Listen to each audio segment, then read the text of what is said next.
এখনো বুড়ো ধোনি যেন সেই টক বকে যুবক, দ্রুত স্টাম্পিং এর রেকর্ড, কি বুদ্ধিমত্তা এখনো। ধোনি যখন ব্যাট হাতে ব্যাটিং এ নামলেন, শেষ ওভারে মুম্বাইকে কেমন করে হারালো চেন্নাই সুপার কিং। বিস্তারিত জানতে ভিডিওটি না টেনে সম্পূর্ণ দেখার অনুরোধ রইল।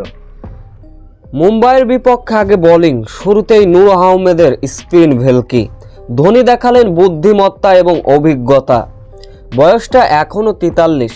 এত স্বাচ্ছন্দ্যভাবে যে আইপিএল বা ক্রিকেট খেলা যায়, সেটা ধোনিকে না দেখলে কোনো রকম যেন বোঝার উপায় নাই।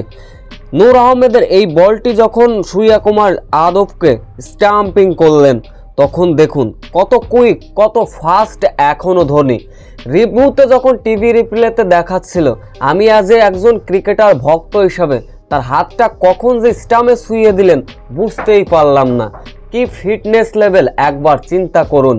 এরপরে আবারও দেখালো নূর আহমেদের স্পিন ভেলকি, অন্যদিকে ধোনির বুদ্ধিমত্তার রিভিউ।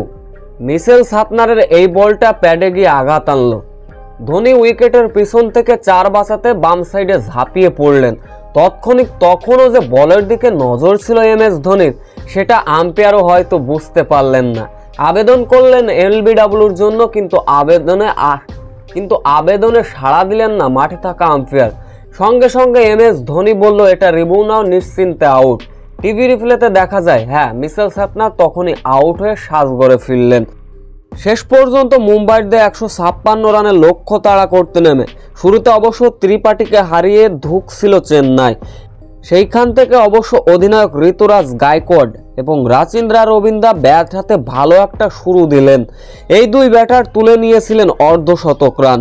তবে ঋতুরাজ গায়কোয়াড় ফিরলেন ব্যক্তিগত 26 বলে 53 রানের ইনিংস খেলে। রচিন্দ্রা রবিন্দা অবশ্য শেষ পর্যন্ত মাঠে থেকেছিলেন। মাঝখানে অবশ্য সুবান দুবে এবং দীপক হুডারা সাজঘরে ফিরলেন। সামকারণ মাত্র 4 এবং রবীন্দ্র জাদেজা 17 রানে সাজঘরে ফিরলেন। শেষ ওভারে ব্যাটিংয়ে নামলেন মহেন্দ্র সিং ধোনি। রচিন্দ্রা রবিন্দা বাউন্ডারি হাঁকালেন, জয় তুলে নিলেন শেষ ওভারে।